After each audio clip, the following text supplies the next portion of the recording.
ಸ್ನೇಹಿತರೆ, ಮೀಡಿಯಾ ಮಾಸ್ಟರ್ಸ್ಗೆ ಸ್ವಾಗತ ಸುಸ್ವಾಗತ. ಗೆಳೆಯರೆ, ಮೊನ್ನೆ ತಮಿಳುನಾಡಿನ ಮಹಾಬಲಿಪುರಂನಲ್ಲಿ ದಕ್ಷಿಣದ ರಾಜ್ಯಗಳ ಮುಖ್ಯಮಂತ್ರಿಗಳ ಜೊತೆ ಕೇಂದ್ರ ಗೃಹ ಸಚಿವ ಅಮಿತ್ ಶಾ ಒಂದು ಸಭೆಯನ್ನು ಮಾಡಿದರು. ಆ ಸೌತ್ ಝೋನಲ್ ಕೌನ್ಸಿಲ್ ಮೀಟಿಂಗ್ ಅಲ್ಲಿ ಸಾಕಷ್ಟು ವಿಷಯಗಳು ಚರ್ಚೆ ಆದವು. ಆದರೆ ಆ ಚರ್ಚೆಗಳಲ್ಲಿ ಪ್ರಮುಖವಾಗಿ ಕಾಣಿಸ್ಕೊಂಡಿದ್ದು ಎರಡು ಡ್ಯಾಮುಗಳ ವಿಷಯ. ಒಂದು ಕರ್ನಾಟಕ ನಿರ್ಮಾಣ ಮಾಡೋದಕ್ಕೆ ಹೋಗ್ತಾ ಇರುವ ಮೇಕೆದಾಟು, ಆದರೆ ಮತ್ತೊಂದು ಕೇರಳಂ ಪಾಲಿಗೆ ವಾಟರ್ ಬಾಂಬ್ ಥರ ಕಾಡ್ತಾ ಇರುವ ಮುಲ್ಲಾಪೆರಿಯಾರ್ ಡ್ಯಾಮ್ನ ವಿಷಯ. ಹಾಗಾದ್ರೆ ಏನಾಯ್ತು ಆ ಮೀಟಿಂಗ್ ಅಲ್ಲಿ? ಆ ಡ್ಯಾಮ್ಗಳ ಬಗ್ಗೆ ಆಯಾ ರಾಜ್ಯದ ಮುಖ್ಯಮಂತ್ರಿಗಳು ತಮಿಳುನಾಡಿಗೆ ಕೊಟ್ಟ ಅಭಯ ಮತ್ತು ಆಫರ್ ಏನು? ಕೇವಲ 5 TMC ನೀರಿಗಾಗಿ ಕರ್ನಾಟಕ ಒಂದು ಡ್ಯಾಮ್ ಅನ್ನ ಕಟ್ಟಬೇಕಾ? ಒಂದೇ ಒಂದು ಹನಿ ನೀರು ತಗೊಳ್ಳದೇ ಇದ್ರು ಕೇರಳಂ ಯಾಕೆ ಮುಲ್ಲಾಪೆರಿಯಾರ್ ಹೊಸ ಡ್ಯಾಮ್ನ ಸಂಪೂರ್ಣ ಖರ್ಚನ್ನ ತನ್ನ ಮೇಲೆ ಹಾಕೊಳ್ಳೋದಕ್ಕೆ ಹೋಗ್ತಾ ಇದೆ ಅನ್ನೋದ್ರ ಬಗ್ಗೆ ಒಂದಷ್ಟು ಮಾಹಿತಿಯನ್ನ ನಾವಿಲ್ಲಿ ನೋಡೋಣ. ಗೆಳೆಯರೆ, ಈ ವರ್ಷ ಮುಂಗಾರು ಕೈಕೊಟ್ಟಿದೆ. ರಾಜ್ಯದಲ್ಲಿ ಬರ ಪರಿಸ್ಥಿತಿ ನಿರ್ಮಾಣ ಆಗಿದೆ. ಆಗಸ್ಟ್ ತಿಂಗಳಲ್ಲಿ ಬೀಳ್ತಾ ಇರೋ ಮಳೆ ಭೂಮಿಯನ್ನ ಒಂದಷ್ಟು ಒದ್ದೆ ಮಾಡ್ತಾ ಇದೆ. ಆದರೂ ಡ್ಯಾಮುಗಳು ತುಂಬುವಂತಹ ಮಳೆಯನ್ನಿನ್ನೂ ಕೂಡ ರಾಜ್ಯ ಕಂಡಿಲ್ಲ. ಮಹಾರಾಷ್ಟ್ರದ ಮಳೆಯಿಂದ ಕೃಷ್ಣ ಹಾಗೆ ಚಿಕ್ಕಮಗಳೂರಲ್ಲಿ ಬರ್ತಾ ಇರೋ ಮಳೆಯಿಂದ ತುಂಗಭದ್ರೆಯರು ಮೈದುಂಬಿರೋದು ಬಿಟ್ರೆ ಕಾವೇರಿ ಕೊಳ್ಳದ ನದಿಗಳಲ್ಲಿ ನೀರಿನ ಹರಿವು ತುಂಬಾನೇ ಕಡಿಮೆ ಇದೆ. ಕಬಿನಿ ಮತ್ತು ಹಾರಂಗಿಯರನ್ನ ಹೊರತುಪಡಿಸಿದ್ರೆ ಹೇಮಾವತಿ ಆಗಲಿ KRS ಆಗಲಿ ಈ ವರ್ಷ ಸಂಪೂರ್ಣವಾಗಿ ಭರ್ತಿ ಆಗಿಲ್ಲ. ಇಂಥ ಹೊತ್ತಲ್ಲಿ ತಮಿಳುನಾಡಿಗೆ ನೀರು ಹರಿಸಲೇಬೇಕಾದ ಸಂದಿಗ್ಧತೆಯಲ್ಲಿ ಕರ್ನಾಟಕ ಇದೆ. ಈಗಾಗಲೇ ಪ್ರತಿನಿತ್ಯ 12,000 ಕ್ಯೂಸೆಕ್ಗೂ ಅಧಿಕ ನೀರು ಬಿಳಿಗೊಂಡ್ಲನ್ನ ತಲುಪ್ತಾ ಇದೆ. ನಮ್ಮ ಜಲಾಶಯಗಳ ಒಳ ಹರಿವಿಗಿಂತಲೂ ಹೆಚ್ಚು ಪ್ರಮಾಣದಲ್ಲಿ ನೀರನ್ನ ಹೊರಗೆ ಹರಿಯೋದಕ್ಕೆ ಬಿಡಲಾಗ್ತಾ ಇದೆ. ಇದು ರಾಜ್ಯದ ಡ್ಯಾಮ್ಗಳಲ್ಲಿನ ನೀರಿನ ಮಟ್ಟವನ್ನ ಕಡಿಮೆ ಮಾಡುತ್ತೆ. ಹಾಗೆ ರಾಜ್ಯದಲ್ಲಿ ಕಾವೇರಿ ಹೋರಾಟ ಕೂಡ ಆರಂಭ ಆಗಿದೆ. ಇಂಥ ಹೊತ್ತಲ್ಲಿ ರಾಜ್ಯದ ಮುಖ್ಯಮಂತ್ರಿ DK ಶಿವಕುಮಾರ್ ತಮಿಳುನಾಡಿನ ಮಹಾಬಲಿಪುರಂಗೆ ಹೋದ್ರು. ಅಲ್ಲಿನ ಸೌತ್ ಝೋನಲ್ ಕೌನ್ಸಿಲ್ ಮೀಟಿಂಗ್ ಅಲ್ಲಿ ಭಾಗಿ ಕೂಡ ಆದ್ರು. ಈ ಸೌತ್ ಝೋನಲ್ ಕೌನ್ಸಿಲ್ ಅನ್ನೋದು ದಕ್ಷಿಣದ ರಾಜ್ಯಗಳ ಸಂಘಟನೆ. ದಕ್ಷಿಣ ಭಾರತದ ರಾಜ್ಯಗಳ ನಡುವಿನ ಸಮಸ್ಯೆಗಳು, ವಿವಾದಗಳನ್ನು ಬಗೆಹರಿಸಿಕೊಳ್ಳೋದಕ್ಕೆ ರಚನೆಯಾದ ಸಮಿತಿ ಇದು. ಈ ಕೌನ್ಸಿಲ್ಗಳಿಗೆ ಕೇಂದ್ರ ಗೃಹ ಸಚಿವರು ಅಧ್ಯಕ್ಷರಾಗಿರ್ತಾರೆ ಮತ್ತು ಆಯಾ ಕೌನ್ಸಿಲ್ನಲ್ಲಿನ ಸದಸ್ಯ ರಾಜ್ಯಗಳ ಮುಖ್ಯಮಂತ್ರಿಗಳ ಪೈಕಿ ಒಬ್ಬರು ಉಪಾಧ್ಯಕ್ಷರಾಗಿ ಕೆಲಸ ಮಾಡ್ತಾರೆ. ಈ ಬಾರಿ ದಕ್ಷಿಣ ರಾಜ್ಯಗಳ ಸಮಿತಿಯ ಉಪಾಧ್ಯಕ್ಷ ಸ್ಥಾನ ತಮಿಳುನಾಡಿಗೆ ಸಿಕ್ಕಿದೆ. ಹೀಗಾಗಿ ಆ ಸಭೆಯ ಆತಿಥ್ಯವನ್ನ ತಮಿಳುನಾಡು ವಹಿಸಿಕೊಂಡಿತ್ತು. ಮಹಾಬಲಿಪುರಂನಲ್ಲಿ ಆ ಸಭೆಯನ್ನ ಆಯೋಜಿಸಲಾಗಿತ್ತು. ಕೇಂದ್ರ ಗೃಹ ಸಚಿವ ಅಮಿತ್ ಶಾ ಅಧ್ಯಕ್ಷತೆಯಲ್ಲಿ ನಡೆದ ಸಭೆಯಲ್ಲಿ ದಕ್ಷಿಣದ ರಾಜ್ಯಗಳ ಮುಖ್ಯಮಂತ್ರಿಗಳು ಭಾಗವಹಿಸಿದ್ರು. ತೆಲಂಗಾಣದಿಂದ ಮುಖ್ಯಮಂತ್ರಿ ರೇವಂತ್ ರೆಡ್ಡಿ ಬಂದಿರಲಿಲ್ಲ, ಬದಲಿಗೆ ಉಪಮುಖ್ಯಮಂತ್ರಿಯನ್ನ ಕಳುಹಿಸಿಕೊಡಲಾಗಿತ್ತು. ಇನ್ನು ಕೇಂದ್ರ ಆಡಳಿತ ಪ್ರದೇಶಗಳ ಪ್ರತಿನಿಧಿಗಳು ಅಲ್ಲಿದ್ರು. ಈ ಸಂದರ್ಭದಲ್ಲಿ ಕರ್ನಾಟಕದ ನದಿಗಳ ಬಗ್ಗೆ, ಕಾವೇರಿ, ಕೃಷ್ಣ, ಪಾಲಾರ್, ಪೆನ್ನಾರ್ ನದಿಗಳ ಬಗ್ಗೆ ಒಂದಷ್ಟು ಚರ್ಚೆಗಳಾದವು. ಮೇಕೆದಾಟು ಯೋಜನೆಯ ಪ್ರಸ್ತಾಪ ಕೂಡ ಆಯಿತು. ಇದೇ ಸಂದರ್ಭದಲ್ಲೇ DK ಶಿವಕುಮಾರ್ ತಮಿಳುನಾಡಿಗೊಂದು ದೊಡ್ಡ ಆಫರ್ ಅನ್ನು ಕೊಟ್ರಂತೆ. ನೋಡಿ, ಮೇಕೆದಾಟು ಡ್ಯಾಮ್ ಕಟ್ಟೋದಕ್ಕೆ ಅವಕಾಶ ಕೊಟ್ಬಿಡಿ, ಅದರ ನೀರೆಲ್ಲ ನಿಮಗೆ ಬರುತ್ತೆ, ಹೆಚ್ಚು ಲಾಭ ನಿಮಗೆ ಆಗುತ್ತೆ, ನಮಗೆ ಬರೀ 5 TMC ಮಾತ್ರ ಕುಡಿಯೋದಿಕ್ಕೆ ಅಂತ ಬಳಸ್ಬಿಡ್ತೀವಿ, ಬಿಟ್ರೆ ಮಿಕ್ಕ ನೀರೆಲ್ಲ ನಿಮಗೇನೆ ಅಂತ DK ಶಿವಕುಮಾರ್ ಅಮಿತ್ ಶಾ ಇದ್ದ ಸಭೆಯಲ್ಲಿ ತಮಿಳುನಾಡಿನ ಮುಖ್ಯಮಂತ್ರಿ ವಿಜಯ್ ಅವರಿಗೆ ಹೇಳಿದ್ರಂತೆ. ಇದನ್ನ DK ಅವರೇ ಒಪ್ಪಿಕೊಂಡಿದ್ದಾರೆ. ಸೊ ಮೇಕೆದಾಟು ಡ್ಯಾಮ್ ನಿರ್ಮಾಣ ಆಗಿ ಅದರಲ್ಲಿ 67 TMC ಅಷ್ಟು ನೀರು ನಿಂತರೆ ಆ ಪೈಕಿ ನಮ್ಮ ಬಳಕೆಗೆ ಸಿಗೋದು 5 TMC, ಇನ್ನು 62 TMC ನೀರು ತಮಿಳುನಾಡಿನ ಪಾಲಾಗತ್ತೆ. ಗೆಳೆಯರೆ, ಇಲ್ಲಿ ಒಂದು ಅಂಶನ ಗಮನಿಸಬೇಕು. ಈ ಮಾತನ್ನು ಮುಖ್ಯಮಂತ್ರಿಗಳು ಕೇವಲ ತಮಿಳುನಾಡು ಮತ್ತು ಪುದುಚೇರಿಯ ಕಣ್ಣೊರೆಸೋದಿಕ್ಕೆ ಅಂತ ಮಾತ್ರ ಹೇಳಿದಾರಾ, ಅಥವಾ ಅವ್ರು ನಿಜಕ್ಕೂ ಈ ಮಾತಿಗೆ ಕಟ್ಟು ಬೀಳ್ತಾರ? ಯಾಕೆಂದ್ರೆ ಒಂದು ವೇಳೆ ಇದು ಕೇವಲ ಒಪ್ಪಿಗೆಗಾಗಿ ಮಾಡಿರೋ ಮಾಸ್ಟರ್ ಪ್ಲಾನ್ ಮಾತ್ರ ಆದ್ರೆ ಓಕೆ, ಇಲ್ಲದೆ ಹೋದ್ರೆ ಇದರಿಂದ ಕರ್ನಾಟಕಕ್ಕೆ ಸಾವಿರಾರು ಕೋಟಿ ರೂಪಾಯಿಗಳ ನಷ್ಟ ಆಗೋದಷ್ಟೇ ಅಲ್ಲ, ಅತ್ಯಮೂಲ್ಯ ಕಾಡನ್ನು ಕೂಡ ನಾವು ಕಳ್ಕೋಬೇಕಾಗಿ ಬರುತ್ತೆ. ಅದು ಕೂಡ ಕೇವಲ 5 TMC ನೀರಿಗಾಗಿ. ಇಲ್ಲಿ ನಾನು ಯಾಕೆ ಈ ಮಾತನ್ನು ಹೇಳ್ತಾ ಇದ್ದೀನಿ ಅಂದರೆ, ಈ ಮೇಕೆದಾಟು ಯೋಜನೆ ಇದೆ ನೋಡಿ, ಇದು 9,000 ಕೋಟಿ ರೂಪಾಯಿಗಳ ಯೋಜನೆ ಅಂತ ಹೇಳ್ತಾ ಇದ್ದಾರೆ. ಆದರೆ ಈ ಯೋಜನೆ ಆರಂಭಗೊಂಡು ಅದು ಪೂರ್ಣಗೊಳ್ಳೋ ಹೊತ್ತಿಗೆ ಎಲ್ಲ ವಸ್ತುಗಳ ಬೆಲೆಗಳು ಕೂಡ ಹೆಚ್ಚಾಗುತ್ತವೆ. ಹೀಗಾಗಿ ಇದು ಕನಿಷ್ಠ ಅಂದರೂ ಕೂಡ 20,000 ರಿಂದ 25,000 ಕೋಟಿ ರೂಪಾಯಿಗಳನ್ನು ದಾಟಬಹುದು. ಇರಲಿ, ಸದ್ಯಕ್ಕೆ ಯೋಜನಾ ವೆಚ್ಚ 9,000 ಕೋಟಿ ರೂಪಾಯಿ ಅಂತಲೇ ಅಂದುಕೊಳ್ಳೋಣ. ಅಷ್ಟು ಹಣವನ್ನು ಕರ್ನಾಟಕ ಖರ್ಚು ಮಾಡಬೇಕು. ಇದರ ಜೊತೆ ಈ ಡ್ಯಾಮ್ ಕಟ್ಟೋದಕ್ಕೆ ಸುಮಾರು 5,051 ಹೆಕ್ಟೇರ್ಗಳಷ್ಟು ಕಾಡು ಕೂಡ ನಾಶ ಆಗುತ್ತೆ. ಸೊ ತಮಿಳುನಾಡಿಗೆ ನೀರು ಕೊಡೋದಕ್ಕೆ ನಾವು 5,000 ಹೆಕ್ಟೇರ್ಗೂ ಅಧಿಕ ಪ್ರಮಾಣದ ಕಾಡನ್ನು ಕಳ್ಕೋಬೇಕು. ಈ ಮೇಕೆದಾಟು ಬೆಂಗಳೂರಿನಿಂದ 110 ಕಿಲೋಮೀಟರ್ ದೂರದಲ್ಲಿದೆ. ರಾಮನಗರ ಹಾಗೂ ಚಾಮರಾಜನಗರ ಜಿಲ್ಲೆಗಳ ಗಡಿಯಲ್ಲಿದೆ. ಇಂಥ ಸ್ಥಳದಲ್ಲಿ ಡ್ಯಾಮ್ ನಿರ್ಮಾಣ ಆದರೆ ಅಲ್ಲಿನ ಪ್ರಾಕೃತಿಕ ಸೌಂದರ್ಯಕ್ಕೆ ಕೂಡ ಕುತ್ತು ಬರುತ್ತೆ. ಆದರೆ ಕಾವೇರಿ ನದಿಯ ಮೇಲೆ KRS ಡ್ಯಾಮ್ಗೊಂದು ಸಮಾನಾಂತರ ಡ್ಯಾಮ್ ಅನ್ನ ನಿರ್ಮಾಣ ಮಾಡೋದಕ್ಕೆ ಇದು ಸೂಕ್ತ ಸ್ಥಳ. ಇಲ್ಲಿ ಆಗದೆ ಇದ್ರೆ ಮತ್ತೆಲ್ಲೂ ಕೂಡ ಇದಕ್ಕಿಂತ ಒಳ್ಳೆ ಜಾಗ ಇಲ್ಲ ಅನ್ನೋ ಕಾರಣಕ್ಕೆ ಈ ಮೇಕೆದಾಟನ್ನ ಆಯ್ಕೆ ಮಾಡಿಕೊಂಡಿದ್ದಾರೆ. ಇನ್ನು ಈ ಡ್ಯಾಮಲ್ಲಿ 67 TMC ಯಷ್ಟು ನೀರನ್ನು ಶೇಖರಿಸೋದಕ್ಕೆ ಸಾಧ್ಯ ಆಗುತ್ತೆ. ಇದರಿಂದ ಬೆಂಗಳೂರು ಸೇರಿದಂತೆ ಮೈಸೂರು, ಕರ್ನಾಟಕ ಭಾಗದ ಸಾಕಷ್ಟು ಜಿಲ್ಲೆಗಳ ಜನರ ಕುಡಿಯುವ ನೀರಿನ ಸಮಸ್ಯೆ ಬಗೆಹರಿಯುತ್ತಲ್ಲದೆ ಒಂದಷ್ಟು ಜಮೀನಿಗೆ ನೀರಾವರಿಯನ್ನು ಕೂಡ ಕಲ್ಪಿಸೋದಕ್ಕೆ ಸಾಧ್ಯ ಆಗುತ್ತೆ. ಹಾಗೆ ವಿದ್ಯುತ್ ಉತ್ಪಾದನೆಯನ್ನು ಕೂಡ ಇಲ್ಲಿ ಮಾಡ್ಕೋಬಹುದು ಅಂತ ಹೇಳಲಾಗ್ತಾ ಇತ್ತು.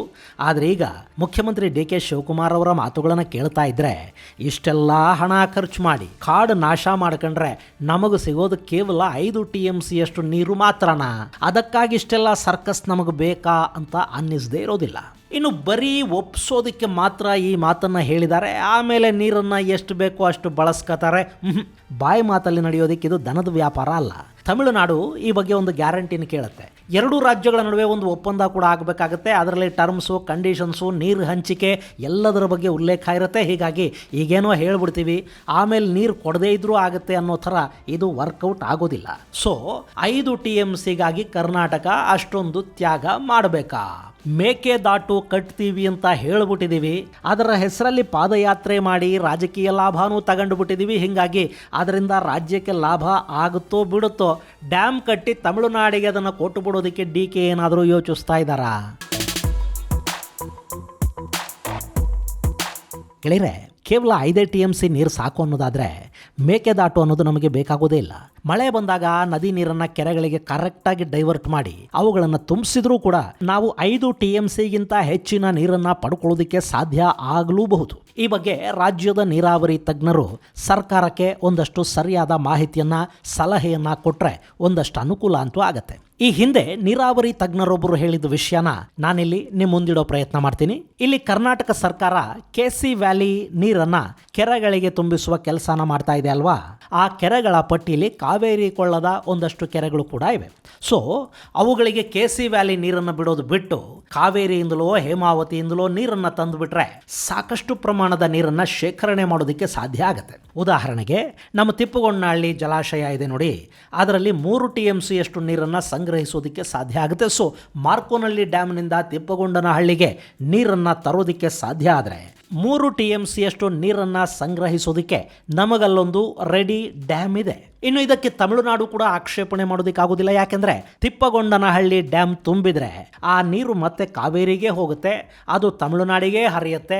ಜೊತೆಗೆ ಕರ್ನಾಟಕಕ್ಕೊಂದು 3 TMC ಯಷ್ಟು ನೀರು ಸಿಕ್ಕಂತೆ ಕೂಡ ಆಗತ್ತೆ. ಅದೇ ರೀತಿ ತುಮಕೂರು ಜಿಲ್ಲೆ, ಬೆಂಗಳೂರು ಗ್ರಾಮಾಂತರ ಹಾಗೂ ಬೆಂಗಳೂರು ದಕ್ಷಿಣ ಜಿಲ್ಲೆಗಳಲ್ಲಿ ದೊಡ್ಡ ದೊಡ್ಡ ಕೆರೆಗಳಿವೆ.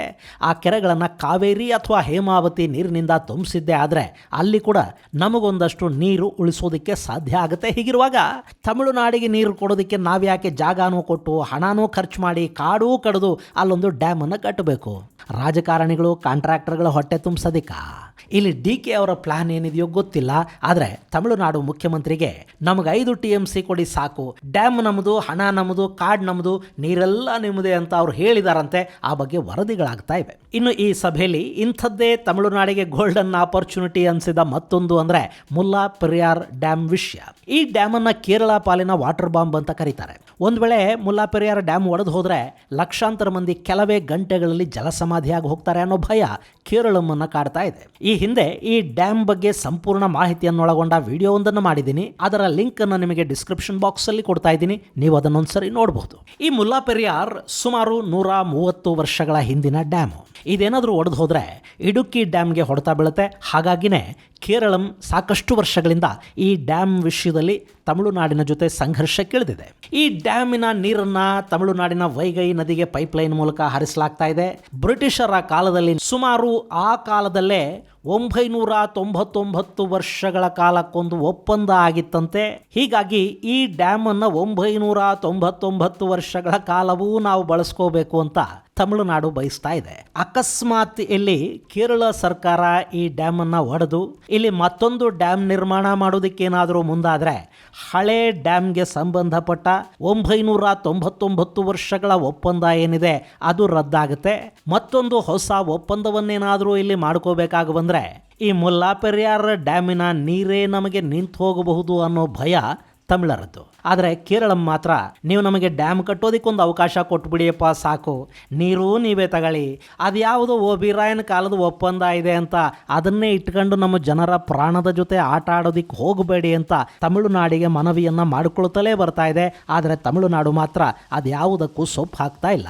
ಹೀಗಾಗಿ ಈಗ ಕೇರಳಂನ ಮುಖ್ಯಮಂತ್ರಿ ವಿ ಡಿ ಸತೀಶನ್ ತಮಿಳುನಾಡಿಗೊಂದು ದೊಡ್ಡ ಆಫರ್ ಅನ್ನು ಕೊಟ್ಟಿದ್ದಾರೆ. ನೋಡಿ, ನಮಗೆ ಹೊಸ ಡ್ಯಾಮ್ ಕಟ್ಟೋದಕ್ಕೆ ಅಡ್ಡಿ ಮಾಡೋದಕ್ಕೆ ಹೋಗಬೇಡಿ, ಆ ಡ್ಯಾಮ್ ನೀರನ್ನು ಸಂಪೂರ್ಣವಾಗಿ ನೀವೇ ತಗೊಂಡ್ಬಿಡಿ, ಡ್ಯಾಮ್ ಎಲ್ಲಿ ಕಟ್ಟಬೇಕು, ಅದರ ಡಿಸೈನ್ ಹೆಂಗಿರಬೇಕು, ಅದರಿಂದ ನೀರನ್ನು ಹೇಗೆ ಪಡ್ಕೋಬೇಕು ಎಲ್ಲನೂ ನೀವೇ ನೋಡ್ಕೊಳ್ಳಿ, ಬೇಕಿದ್ರೆ ಡ್ಯಾಮು ನೀವೇ ಕಟ್ಟಿ, ಅದಕ್ಕಾಗುವ ಖರ್ಚನ್ನು ಮಾತ್ರ ಕೇರಳಂ ಕೊಡುತ್ತೆ, ನಮಗೆ ನಮ್ಮ ಜನರ ಪ್ರಾಣ ಮುಖ್ಯ ಅಂತ ಸತೀಶನ್ ಹೇಳಿದ್ದಾರೆ. ಇಲ್ಲಿ ಕೇರಳದ ಪರಿಸ್ಥಿತಿ ಪಾಪ ಹೇಗಿದೆ ನೋಡಿ, ಅವರದ್ದೇ ಜಾಗದಲ್ಲಿ ಡ್ಯಾಮ್ ಕಟ್ಟೋದಕ್ಕೆ ಕೂಡ ತಮಿಳುನಾಡಿನ ಅನುಮತಿಯನ್ನ ಅವರು ಕೇಳಬೇಕಾಗಿ ಬರ್ತಾ ಇದೆ. ಅದು ಬ್ರಿಟಿಷರ ಕಾಲದಲ್ಲಾದ ಒಂದು ಒಪ್ಪಂದದ ಕಾರಣಕ್ಕೆ. ಇದನ್ನೇ ಅಲ್ವೇ ವಿಪರ್ಯಾಸ ಅನ್ನೋದು. ಇನ್ನು ಇಲ್ಲಿ ಕೇರಳಂ ಮತ್ತು ಕರ್ನಾಟಕದ ಮುಖ್ಯಮಂತ್ರಿಗಳ ಈ ಆಫರ್ ಬಗ್ಗೆ ತಮಿಳುನಾಡು ಮುಖ್ಯಮಂತ್ರಿ ಜೋಸೆಫ್ ವಿಜಯ್ ಇನ್ನೂ ಏನನ್ನೂ ಹೇಳಿಲ್ಲ. ಆದರೆ ಮೇಲ್ನೋಟಕ್ಕೆ ತಮಿಳುನಾಡಿಗೆ ಈ ಎರಡೂ ಕೂಡ ಚಿನ್ನದಂಥ ಅವಕಾಶಗಳೇ. ಯಾಕೆಂದರೆ ಒಂದು ಪೈಸೆ ಖರ್ಚಿಲ್ಲದೆ 10 TMC ಅಷ್ಟು ನೀರು ರಾಜ್ಯಕ್ಕೆ ಹರಿದು ಬರೋದಾದರೆ ಅದಕ್ಕಿಂತಲೂ ಉತ್ತಮವಾದದ್ದು ಇನ್ನೇನಿರುತ್ತೆ ಅಲ್ವೇ. ಸೊ ಇಲ್ಲಿ ಮೋಸ್ಟ್ಲಿ ತಮಿಳುನಾಡು ಈ ಎರಡೂ ಡೀಲ್ಗಳಿಗೆ ಒಪ್ಪಿಕೊಳ್ಳಬಹುದು. ಅಲ್ಲಿ ಕೂಡ ಅವರು ಒಪ್ಪಂದಗಳಿಗೆ ಮೊರೆ ಹೋಗೋ ಸಾಧ್ಯತೆ ಇರುತ್ತೆ. ಹೀಗಾಗಿ ಈ ಎರಡೂ ಆಫರ್ಗಳನ್ನು ಅವರು ಹೇಗೆ ತಗೋತಾರೆ ಅನ್ನೋದನ್ನು ಕಾದು ನೋಡಬೇಕು. ಒಂದು ವೇಳೆ ಈ ಡೀಲ್ ಆಗಿಬಿಟ್ರೆ ಕರ್ನಾಟಕ ಮತ್ತು ಕೇರಳಂಗಳಿಗೆ ನಷ್ಟ, ತಮಿಳುನಾಡಿಗೆ ಬಂಪರ್ ಲಾಭ ಆದಂತಾಗತ್ತೆ. ಇನ್ನು ನಮ್ಮ ಮೇಕೆದಾಟು ಬಗ್ಗೆ, 5 TMC ನೀರಿನ ಬಗ್ಗೆ ನಿಮ್ಮ ಅಭಿಪ್ರಾಯ ಏನು ಅನ್ನೋದನ್ನ ಕಾಮೆಂಟ್ ಬಾಕ್ಸಲ್ಲಿ ತಿಳಿಸಿ.